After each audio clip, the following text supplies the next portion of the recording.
La journée internationale de la jeunesse a été marquée au Togo par un webinaire axé sur l'engagement des jeunes à la culture de la paix et la sécurité. Cette conférence virtuelle de haut niveau animée le 25 août 2020 a été lancée par Arim Telata Anala, représentant du ministère du Développement à la base. Au nom de Madame le ministre, je voudrais remercier très chaleureusement le Conseil national de la jeunesse, mais aussi l'ensemble de ses partenaires, notamment le système des Nations Unies et l'UNOAS, pour cette initiative qui permet aux jeunes de catégories diverses et de différentes organisations de pouvoir échanger. C'est donc avec beaucoup de plaisir que je participe à cette initiative, à ces webinaires, auquel je sais que beaucoup de personnes également attachent d'importance. Et je voudrais tout de suite, à travers cette initiative, saisir toute l'importance que vous-même, en tant qu'organisation de jeunes, mais aussi les partenaires au développement qui ont bien voulu accompagner l'initiative, accordez à votre rôle au sein de notre société. Je voudrais dire combien il est aujourd'hui crucial que les jeunes puissent s'approprier ces résolutions et surtout se positionner en tant qu'acteurs de leur promotion au sein de la société. Lorsque nous parlons de la radicalisation, lorsque nous parlons de l'extrémisme violent, c'est vrai que les jeunes sont les principaux acteurs, mais ce qui est le plus important à relever, c'est qu'ils sont les principales victimes. À cet égard, l'initiative mérite toute son importance et vous pouvez compter sur le ministère chargé de la jeunesse pour porter avec vous les recommandations ou les suggestions qui seront issues de cette rencontre que vous initiez. À cette rencontre d'échange et de partage, le président du Conseil national de la jeunesse Togo, en collaboration avec le DG de CITAF Mediacom représentant le collectif des jeunes pour le développement et le mouvement des jeunes promoteurs de la paix et d'autres participants en ligne, y compris les médias, ont appelé à plus d'inclusion des jeunes basant sur la résolution 2250, 2419 et 2535 des Nations Unies. Au Togo, un webinaire a lancé les activités marquant la célébration de cette journée et avec une exhortation des jeunes à des initiatives d'engagement au niveau de leur communauté.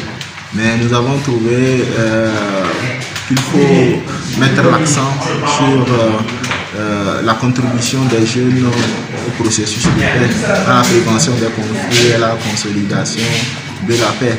Nous avons voulu saisir l'occasion de la célébration de cette journée pour lancer un appel à l'engagement des jeunes en vue d'accroître leur contribution à la lutte contre l'éradication de la violence, de l'extrémisme violent. Nous, MJPP, saisissons l'occasion de ce webinaire pour lancer cet appel à la jeunesse togolaise afin d'éveiller son intérêt sur les résolutions 2250 et suivantes des Nations Unies et susciter en elle un engagement plus accru en faveur de la paix et de la sécurité. Nous saluons cet engagement de nos autorités et celle de la communauté internationale qui veille à la stabilité de notre sous-région. Des acquis salutaires ont été observés, mais il reste encore des défis à relever. Quel partenariat des médias pour l'engagement des jeunes? C'est le thème par lequel Eligoka Dokanou, consultant médias au CJD, exhorte la jeunesse à s'auto-former et arracher la parole au sein de la société. Vous savez, au regard de ce constat alarmant ou alarmiste, de ce procès qu'on fait aux médias, je suis professionnel des médias, j'avoue que nous avons véritablement une grande responsabilité.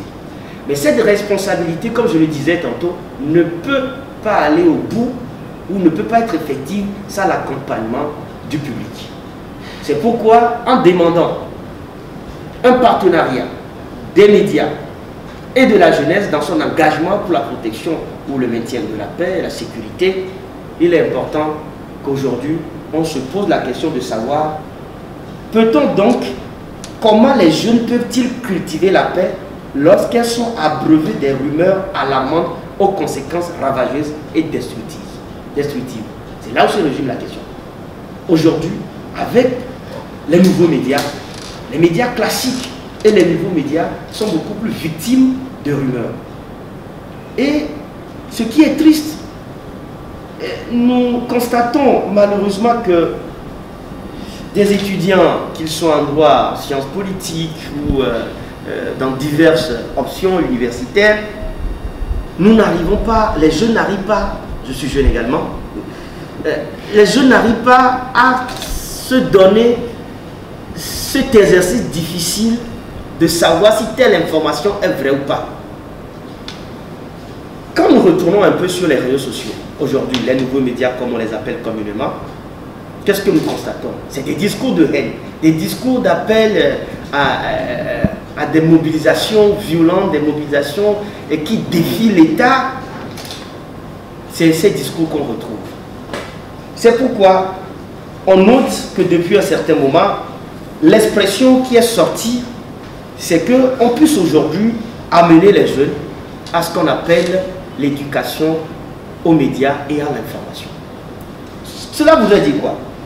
Cela voudrait dire que les jeunes doivent aujourd'hui être amenés suffisamment à comprendre certains enjeux. Célébrée le 12 août de chaque année, la Journée internationale de la jeunesse édition 2020 a été particulière avec la pandémie du Covid-19, l'instabilité liée au terrorisme et l'extrémisme violent dans la sous-région. Les jeunes, principaux victimes des manipulations de tout genre, sont appelés à travers ce webinaire à plus d'engagement et d'intégration sociale.